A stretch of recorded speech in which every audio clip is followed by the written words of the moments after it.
Welcome back, ladies and gentlemen, to another JVS movie review. If you've been paying attention this week, we are bringing you reviews from the Toronto Film Festival. I know Sam has done lots of reviews so far. Jorge has done a couple of reviews so far. But this is my first review from the Toronto Film Festival. And this is a film that I was anticipating at this film festival after this film was pushed back. The name of this film is Earwig, and I'll give synopsis, the stars, the director, and why I would anticipate this type of film. Somewhere in Europe, mid-20th century, Albert is employed to look after Mia, a girl with teeth of ice. Mia never leaves their apartment, where the shutters are always closed. The telephone rings regularly, and the master inquires about Mia's well-being until the day he is instructed he must prepare the child to leave. And it stars Paul Hilton and Romola Hadzihalilovic. And this film is directed by Lucile Hadzihalilovic. And I know if you saw the name, you understand why that name, it's just hard for me to pronounce. That's all I'm saying. It's hard for me to pronounce. But she is an amazing director, a groundbreaking director. I've seen two of her previous films. One, early 2000s, I think that was named Innocent. And a couple of years ago, maybe 3 or 4 years ago, I saw Evolution. And her films are known to have themes of putting kids in precarious situations. Very intriguing type of things with children that she manages to pull off. Always with an undertone of horror in all of her films. And Earwig is no different. From the synopsis alone, I think you will go in assuming this film is one thing.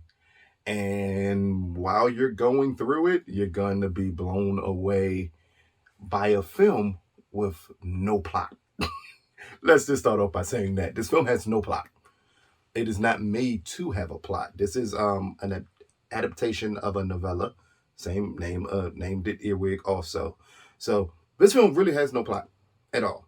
This is It has a story weaved through it, and at times, because of the pacing and other decisions made, it will confuse you on exactly what you're watching here. But its undertone always has a mid-century type of horror undertone with it. And it works for this film. It works for this filmmaker. Lucile is great at capturing certain shots. She's great at building tension in situations where there should not be tension at all. So we get the character Albert, who is, again, looking after Mia. I believe Albert's nickname in the film is Earwig. So that's where we get the title of the film from.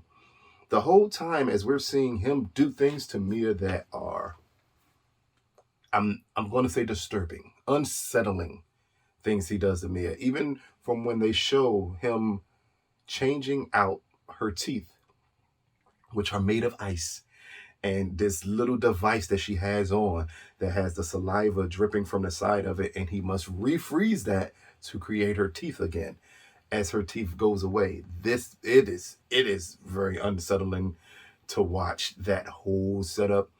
Also, just the visual style of it. It's a really moody type of film. Really dark. At times you're gonna wonder what exactly is going on here. But then that comes into play of this film having no plot. It's a lot of setup. It's a lot of you wondering exactly what the heck is going on. Now, at 2 hours, the movie is too long. It's about just short of 2 hours. It's too long. From the past work I've seen of hers, those films were shorter, and because they were shorter, they were easier to digest. This film is not easy to digest because it's so long. But it's still worth it in the end when you stick around and you get the conclusion of the film. It's just going to be hard to get there. And for a film coming from such a talented director, I'm pretty sure it's not going to have any problems getting picked up.